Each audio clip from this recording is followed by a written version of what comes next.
அனைவருக்கும் வணக்கம். இந்த வீடியோவில் நம்ம என்ன டாபிக் பார்க்க போகிறோம் அப்படின்னா, எட்டுத்தொகை நூல்களில் புறநானூறு தான் பார்க்க போகிறோம்.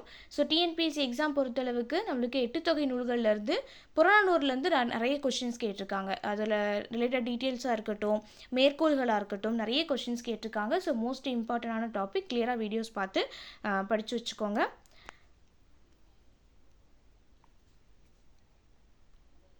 ஸோ புறநானூரோட பேசிக் டீட்டெயில்ஸ் நம்ம வீடியோவில் பார்த்துடலாம். இதோட மேற்கோள் ஷார்ட்கட்ஸோட நம்ம லைவ் கிளாஸில் டிஸ்கஸ் பண்ணலாம். ஸோ புறநானூறு அப்படின்னு பார்த்தீங்கன்னா இதோட திணை நம்மளுக்கு தெரியும், புறத்திணை அப்படின்னு சொல்லிட்டு. ஸோ எட்டுத்தொகை நூல்லையே புறத்திணை ரிலேட்டடாக வரக்கூடியது ஒன்று புறநானூறு, இன்னொன்று பதிற்றுப்பத்து.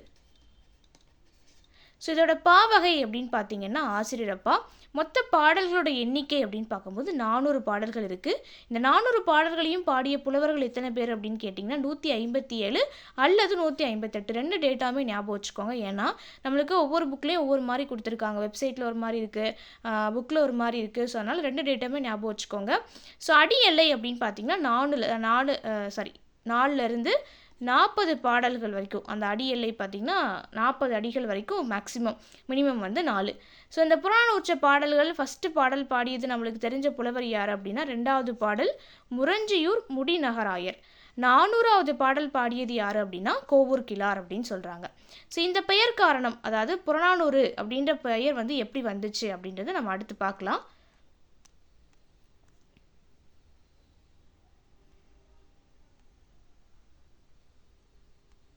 ஓகே. ஸோ பெயர் காரணம் அப்படின்னு பார்த்தீங்கன்னா புறம் கூட்டல் 4 கூட்டல் 100, அதுதான் புறநானூறு அப்படின்னு சொல்கிறாங்க. அப்போ புறம்னா நம்மளுக்கு, அதாவது புறம் சார்ந்த விஷயங்களை பற்றி பேசுகிறதுனால இதை புறம்னு சொல்கிறாங்க. ஸோ 4 கூட்டல் 100னா 400 பாடல்கள் இருக்கிறதுனால 400. ஸோ 4 கூட்டல் 100 400. ஸோ அந்த பெயர் வச்சு தான் இந்த பாடல் வந்திருக்கு அப்படின்னு, அந்த பாடலோட பெயர் வந்திருக்கு அப்படின்னு சொல்கிறாங்க. ஸோ இப்போ புறநானூறு அப்படின்றது புறம் சார்ந்த விஷயங்கள் சொல்லுது. அப்போ புறம் சார்ந்த விஷயங்கள்லாம் என்ன அப்படின்றத நம்ம ஆல்ரெடி டிஸ்கஸ் பண்ணியிருப்போம். வெளியில் நடக்கக்கூடிய விஷயங்கள், அதாவது இப்போது போர் நடக்குது, இல்லைனா மன்னனோட ஒழுக்கம், வீரம், அதை பற்றி பேசுறது, அவன் என்னென்ன கொடை கொடுத்தான், வள்ளல் தன்மை, இதை பற்றி பேசுகிறது எல்லாமே புறநானூறு. சரிங்களா? அதை தான் புறம்னு சொல்கிறோம். அதை தான் அந்த வார்த்தையை மீன் பண்ணியிருக்கிறேன் பாருங்கள். புறம் என்பது மரம் செய்தலும் அறம் செய்தலும் ஆகும். மரம் அப்படின்னா வீரம். மரம் அப்படின்னா வீரம். இப்போ வீரம்னா எங்கே தான் தெரியும்? போரில் தான் தெரியும். ஸோ அப்போ மரம் செய்தலும் அறம் செய்தலும் அப்படின்னா அந்த மன்னரோட பண்புகள், ஒழுக்கமாக இருக்கட்டும், அவன் செய்யக்கூடிய வள்ளல் தன்மையாக இருக்கட்டும், ஸோ அது எல்லாமே பற்றி பேசக்கூடியதான் இந்த புறநானூறு. அதனால தான் இந்த பேர் வந்திருக்கிறதா சொல்லப்படுது. ஸோ அடுத்த பாயிண்ட் பாருங்கள். ஸோ நூலில் இருக்கக்கூடிய பாடல்கள் பல்வேறு காலங்களில் பல்வேறு இடங்களில் வாழ்ந்த புலவர்களாலும் மன்னர்களாலும் பாடப்பெற்றவை. எட்டுத்தொகை நூல்கள் எல்லாமே அப்படி தான். ஒரு புலவர் அப்படின்லாம் கிடையாது. நிறைய புலவர்கள் எங்கெங்கிருந்தோ பாடியிருப்பாங்க. அது எல்லாத்தையும் ஒன்றா தொகுக்கப்பட்ட நூல் தான் எட்டுத்தொகை அப்படின்னு சொல்கிறோம். ஸோ புறநானூறும் அதே மாதிரி தான். இப்போ புறநானூரில் என்னென்ன சொல்லியிருக்கிறாங்க அப்படின்னா, பண்டைய தமிழக மன்னர்களோட அற உணர்வு, வீரம், கொடை, ஆட்சி சிறப்பு, கல்வி பெருமை, இதெல்லாம் பற்றி பேசுகிறது தான் புறநானூறு. இப்போ இப்படியே கொஸ்டின் கேட்கலாம். பண்டைய தமிழக மன்னர்களோட அற உணர்வு, வீரம், கொடை, ஆட்சி சிறப்பு, கல்வி பெருமையை பற்றி கூறும் நூல் எது, இல்லைனா கூறும் எட்டுத்தொகை நூல் எது அப்படின்னு சொல்லி கொஸ்டின் கேட்டாங்கன்னா ஆன்சர் என்ன அப்படின்னா புறநானூறு தான். ஸோ இதெல்லாம் இம்பார்ட்டண்டான டேட்டாஸ். ஸோ அடுத்து புறநானூரோட வேறு பெயர்கள், இது நம்ம ஆல்ரெடி டிஸ்கஸ் பண்ணியிருப்போம். ஸோ புறநானூறு வேறு பெயர்கள் அப்படின்னு பார்த்தீங்கன்னா புறம், புறப்பாட்டு, புறம்பு நானூறு, தமிழர் வரலாற்று பெட்டகம். ஏன்னா தமிழர்களோட வரலாறு பற்றி பேசுகிற நிறைய மன்னர்களோட வரலாறு பற்றி பேசியிருக்கோம். பாண்டியர்கள், சோழர்கள், அந்த மன்னர்கள் பற்றிலாம் பேசியிருக்கோம். ஸோ அதனால் தமிழர்களோட வரலாற்று பெட்டகம், தமிழர் களஞ்சியம், திருக்குறளோட முன்னோடி, அப்புறம் தமிழ் கருவூலம், தமிழர் வாழ்வின் உயர்வை காட்டும் கண்ணாடி, இது எல்லாமே புறநானூரோட வேறு பெயர்கள். ஏன்னா புறநானூரில் பார்த்தீங்கன்னா நிறைய விஷயங்கள் சொல்லியிருப்பாங்க. அதாவது மன்னர்கள் எப்படி ஆட்சி பண்ணாங்க, அவங்களோட போர் திறமை பற்றி, இது எல்லாத்தையும் சொல்லியிருக்கிறதுனால இவ்வளோ வேறு பெயர்கள் இருக்கிறது ரொம்ப இம்பார்ட்டண்டான பாயிண்ட்ஸ். புறம், புறப்பாட்டு, புறம்பு நானூறு, இதெல்லாம் ஈஸியாக ஞாபகம் வச்சுக்கலாம். மற்றது எல்லாமே ஈஸியாக ரீட் பண்ணிக்கோங்க. தமிழர் வரலாற்று பெட்டகம், தமிழர் களஞ்சியம், திருக்குறள் முன்னோடி, தமிழ் கருவூலம், தமிழர் வாழ்வின் உயர்வை காட்டும் கண்ணாடி, இது எல்லாமே புறநானூரோட வேறு பெயர்கள். சில தொகுத்தவர் தொகுப்பித்தவர் அப்படின்னு யாருன்னு நம்மளுக்கு தெரியலை. ஓகேவா? இருந்திருப்பாங்க, பட் நம்மளுக்கு என்ன இல்லை, அறியப்படவில்லை. ஓகேவா? ஸோ புறநானூரோட தொகுத்தவர் தொகுப்பித்தவர் யார் அப்படின்றது நம்மளுக்கு தெரியலை. இதை முதல்ல உரை எழுதியவர் யார், பதிப்பித்தது யார் அப்படின்றதெல்லாம் நம்மளுக்கு ரெகுலராக கொஷின் கேட்டே வராங்க. 8 தொகை நூல்களில் மேக்ஸிமம் கொஷின் கேட்குறது எல்லாமே எப்படி தான், தொகுத்தவர் யார், தொகுப்பித்தவர் யார், உரை எழுதியவர் யார், பதிப்பித்தவர் யார், அடுத்து மேற்கோள். ஸோ இந்த மாதிரி இன்னொன்று அடிவரையறை, இதுதான் ரிப்பீட்டடாக நம்மளுக்கு கொஷின் கேட்டுக்கிட்டே இருக்கிறாங்க. ஸோ இது எல்லாமே தெளிவாக பார்த்து வச்சுக்கோங்க. அப்போ உரை எழுதியவர் யார் அப்படின்னா அதாவது முதல் பாடல்ல இருந்து 266வது பாடல் வரைக்கும் அப்போவே உரை எழுதி வச்சிருக்கிறாங்க. ஆனால் அது யார் எழுதுனாங்க அப்படின்றது நம்மளுக்கு தெரியலை. அப்போ மிச்சம் இருக்கக்கூடிய பாடல்கள், அப்போ ஊவேசா வந்து உங்களுக்கு தெரியும், அவர் வந்து தமிழ் தாத்தா அப்படின்னு அழைக்கப்படுறாரு. அப்போது ஊவேசா வந்து பார்த்திங்கன்னா அவர் வந்து ஃபுல்லாகவே அந்த சங்ககால இலக்கியங்கள் அது எல்லாத்தையும் தேடி பதிப்பிக்கிற ஆள். ஸோ அப்போ அவர் என்ன பண்ணியிருக்கிறாரு அப்படின்னா, அப்போ 266 பாடல்கள் வரைக்கும் நம்மளுக்கு உரை இருக்குது, அப்போ மிச்சம் இருக்க பாடல்களுக்கு வந்து நம்ம உரை எழுதி அதை பதிப்பிச்சிருவோம் அப்படின்னு சொல்லிட்டு அவர் 267வது பாடல்லேருந்து 400 பாடல்களுக்கு வந்து உரை எழுதி அவர் தான் பதிப்பிக்கவும் செய்வார். அப்போ இந்த நூலை முதல்ல பதிப்பித்தவர் யார் அப்படின்னாலும் ஊவேசா தான், உரை எழுதியவர் யார் அப்படின்னாலும் நம்மளுக்கு ஊவேசா தான். ஸோ இன்னொரு பாயிண்ட் இருக்குது, அதையும் ஞாபகம் வச்சுக்கோங்க. பட் கொஸ்டினில் ஆப்ஷன் இல்லை அப்படின்னா பிரச்சனை இல்லை. மொத்தமாக, அதாவது புறநானூறுக்கு மொத்தமாக உரை எழுதியவர் யார் அப்படின்னா ஔவை துரைசாமி பிள்ளை அப்படின்ற ஒருத்தங்க. இதை எக்ஸ்ட்ரா நோட் பண்ணி வச்சுக்கோங்க. ஏன்னா வந்து நம்மளுக்கு டேட்டாஸ் வந்து சில இடங்களில் சேஞ்ச் ஆகிருக்கு. சில இடங்களில் ஊவேசான்னு சொல்லியிருக்கிறாங்க, சில இடங்களில் ஔவை துரைசாமி பிள்ளைன்னு சொல்லியிருக்கிறாங்க. ஸோ ஆனால் மேக்ஸிமம் வந்து ஊவேசா தான் மெயின் பண்ணியிருக்கிறாங்க. ஸோ ஊவேசாவே ஃபிக்ஸ் பண்ணி வச்சுக்கோங்க. ஒரு வேளை ஊவேசா ஆப்ஷனில் இல்லாத பட்சத்தில் ஔவை துரைசாமி பிள்ளை அப்படின்றத சைடில் நோட் பண்ணி வச்சுக்கோங்க. அதாவது முழுமைக்கும் உரை எழுதியவர். இவர் வந்து பார்த்திங்கன்னா 267லேருந்து 400 வரைக்கும் தான் உரை எழுதி பதிப்பிச்சிருப்பார். அந்த நூல் முழுமைக்கும் உரை எழுதியவர் யார் அப்படின்னா அகைன் ஔவை துரைசாமி பிள்ளை வந்து உரை எழுதியிருப்பாங்க. அதை எக்ஸ்ட்ரா நோட் பண்ணி வச்சுக்கோங்க. பட் பதிப்பித்தவர் யார் அப்படின்னா ஊவேசா தான் எடுக்கணும். ஸோ அடுத்து இதுக்கு கடவுள் வாழ்த்து அப்படின்னு பார்த்தீங்கன்னா பாரதம் பாடிய பெருந்தேவனார். இந்த நூலுக்கு கடவுள் வாழ்த்து குறிப்பிடப்படும் கடவுள் எது அப்படின்னா சிவபெருமான். ஸோ புறநானூறுக்கு வந்து கடவுள் வாழ்த்து எந்த கடவுளை பற்றி பாடியிருக்கிறாங்க, சிவபெருமானை பற்றி பாடியிருக்கிறாங்க. ஸோ இந்த நூலோட குறிப்பு அப்படின்னு சிறப்பான குறிப்புகள் அப்படின்னு பார்க்கும்போது இந்த புறநானூற்றில் மொத்தம் 11 திணைகளையும் 65 துறைகளையும் பற்றி கூறப்பட்டிருக்குது. அப்போ இப்படி கொஸ்டின் கேட்பாங்க, 11 திணைகள், அதாவது புறநானூற்றில் எத்தனை திணைகள் எத்தனை துறைகள் வந்து கூறப்பட்டிருக்கு அப்படின்னு சொல்லி கொஸ்டின் கேட்பாங்க. மொத்தம் நம்மளுக்கு பார்த்தீங்கன்னா 12 திணை புறத்திணைகள் நம்ம பார்த்துருப்போம். ஆல்ரெடி இலக்கண வகுப்பில் 12 புறத்திணைகளோட டீட்டெயில்ஸ் பார்த்துருப்போம். ஆனால் இங்கே 11 திணைகளை மட்டும்தான் சொல்லியிருக்கிறாங்க. அப்படின்னா ஒரு திணை எது சொல்லப்படலை அப்படின்னா உளினை திணை வந்து நம்மளுக்கு சொல்லப்படலை. இந்த புறநானூரில் உளினை திணை பற்றி எந்த ஒரு விஷயமும் சொல்லப்படலை. அதனால தான் இது 11 திணைகள் 65 துறைகள் அப்படின்னு சொல்கிறாங்க. இந்த புறநானூறு பாடிய புலவர்களோட எண்ணிக்கை அப்படின்னு பார்க்கும்போது நம்ம ஆல்ரெடி பார்த்தது தான், 157லேருந்து 158 வரைக்கும் பாடியிருக்கிறாங்க. அந்த டேட்டாஸ் வந்து பார்த்துக்கோங்க. ஸோ அதில் மொத்தம் ஆண்பால் புலவர்கள் எத்தனை பேர், ஏன்னா இதில் வந்து பெண்பால் புலவர்களும் இருக்கிறாங்க.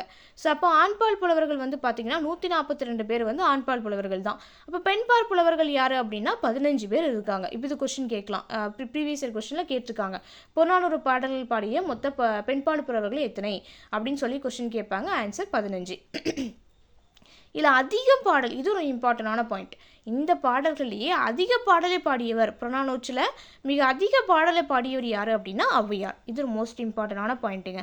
இந்த 2 பாயிண்ட்டும் நோட் பண்ணி வச்சுக்கோங்க. மற்றபடி இந்த ஆண்பால் புலவர்கள் பேர்லாம் நம்மளுக்கு கவுண்ட்லாம் நம்மளுக்கு கேட்கறது இல்லை. பெண்பால் புலவர்கள், அதுக்கப்புறம் அதிக பாடலை பாடியவர் யார் அப்படின்னு சொல்லி கொஸ்டின் கேட்குறாங்க. ஸோ அடுத்து புறநானூற்றில் இப்போ மிச்சம் இருக்கிறது எவ்வளோதான் அப்படின்னு பார்த்தீங்கன்னா 12 பேர் வந்து என்ன தெரியல, யார் பாடுனாங்கன்னே தெரியல நம்மளுக்கு. ஓகேவா? ஸோ அடுத்தும் பார்த்தீங்கன்னா இந்த புலவர்கள் வந்து எப்படி ஃபைண்ட் அவுட் பண்ணுறாங்க, அவங்களுக்கோட நேம் வந்து அப்படியே அந்த கிடச்சிருதா அப்படின்னா கிடையாது.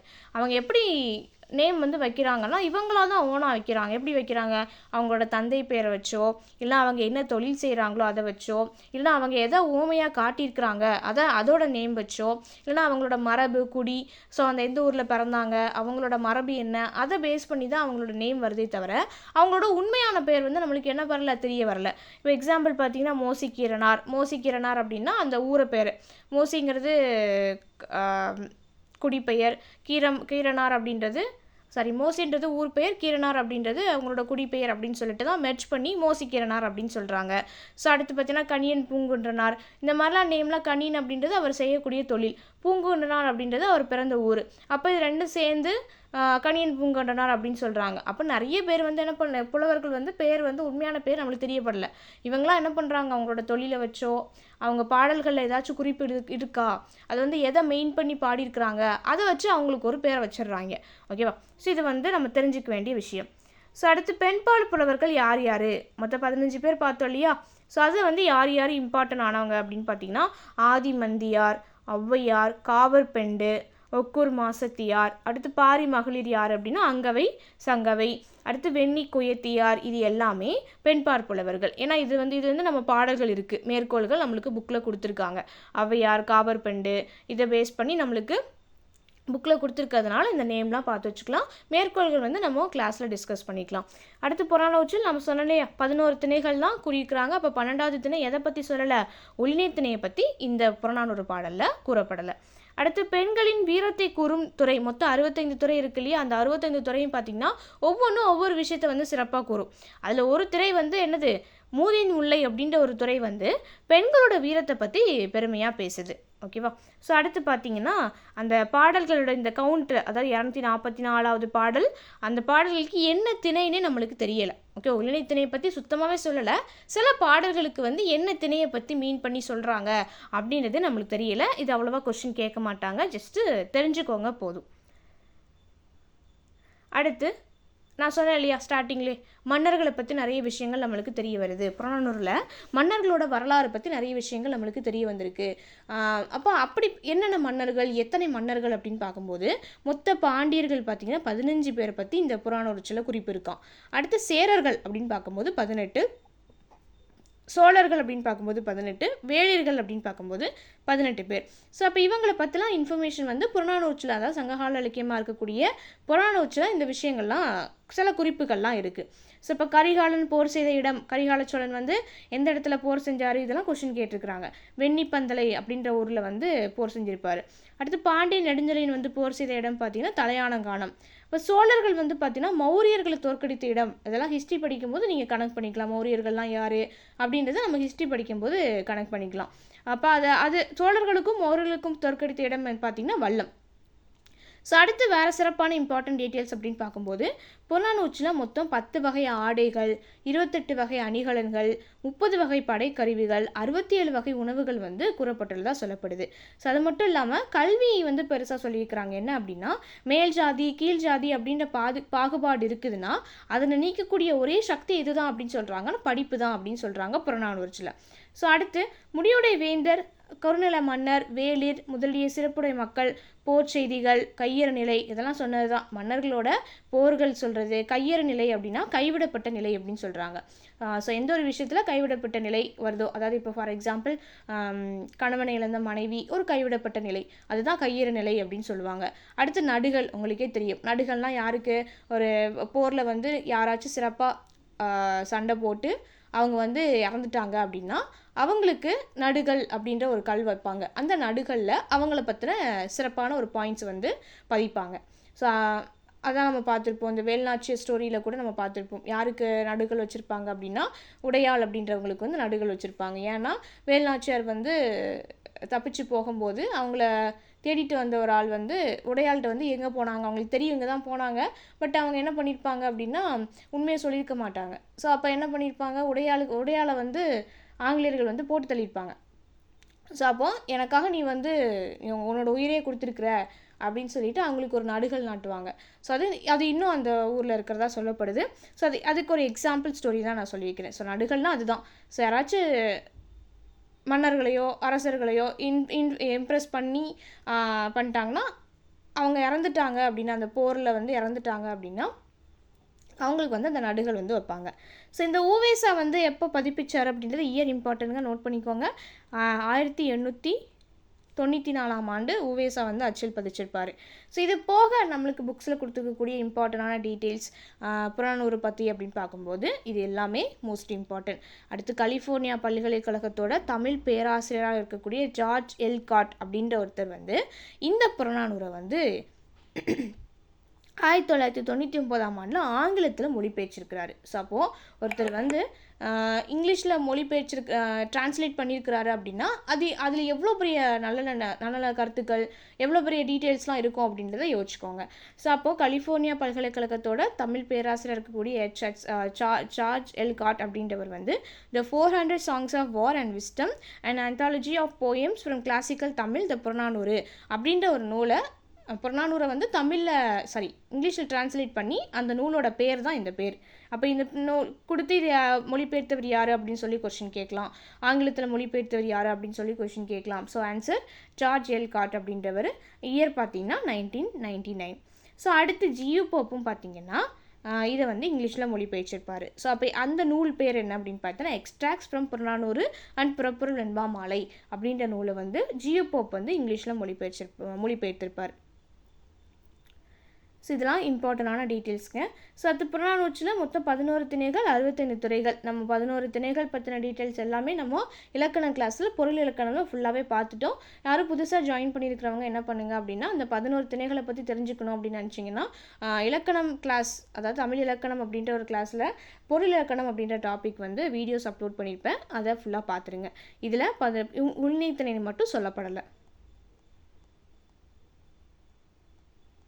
ஸோ அடுத்து இந்த புறநானூறில் சொல்லப்பட்ட விஷயங்கள் என்ன அப்படின்னு பார்த்தீங்கன்னா கடையெழு வள்ளல்கள். ஏன்னா நம்ம பார்த்துருந்தோம் வள்ளல் தன்மை, அதை பற்றியும் இந்த புறநானூறு வந்து சொல்லுது அப்படின்னு சொல்லி பார்த்துருந்தோம். அப்போ கடையெழு வள்ளல்கள் பற்றின நம்ம தெரிஞ்சிக்க வேண்டிய விஷயம், அவங்க எந்த பகுதியை ஆட்சி செஞ்சாங்க, என்ன வள்ளல் தன்மை, மோஸ்ட் இம்பார்ட்டண்டான பாயிண்ட்டுங்க. இந்த டேபிளர் காலம் இம்பார்ட்டண்டான டேட்டா. நம்மளுக்கு ஆட்சி செய்த பகுதியும் கேட்கலாம், இல்லை அவங்க என்ன வள்ளல் தன்மை செஞ்சாங்க அப்படின்னு சொல்லி கொஸ்டின் கேட்கலாம். அப்போ குறுநில மன்னர்கள் அப்படின்னு பார்க்கும்போது பேகன் பழனி மலையை ஆட்சி செஞ்சிருக்கிறாரு. மயிலுக்கு போர்வை தந்தவர். ஓகேவா, இந்த முல்லைக்கு தேர் கொடுத்த பாரி. ஸோ இதெல்லாம் நம்ம ஆல்ரெடி நம்ம பார்த்துருப்போம். அதுக்கப்புறம் அதியமான் வந்து அவ்வைக்கு நெல்லிக்கனி கொடுத்தாரு. ஸோ இதெல்லாம் நம்ம ஆல்ரெடி பார்த்தது தான். ஸோ தெரிஞ்ச விஷயங்களை ஞாபகம் வச்சுக்கிட்டு புதுசாக இருக்கக்கூடிய விஷயங்களை நம்ம படித்து இதை ஈவன் ஷார்ட்கட் வச்சு கூட நீங்கள் படிச்சுக்கலாம். இப்போ பேகன் அப்படின்னா முருகன் அப்படின்னு ஞாபகம் வச்சுக்கலாம். இல்லைனா அவங்க எங்கே போகிறாங்க, முருகன் எங்கே தான் இருக்கிறாரு, பழனிமலையில் இருக்கிறாரு. ஸோ பழனிமலைனா நம்மளுக்கு முருகனுக்கு வாகனமே இதுதான், மயில் தான். ஸோ அப்போ பேகன், பழனிமலை, மயிலுக்கு போர்வை தந்தவர்.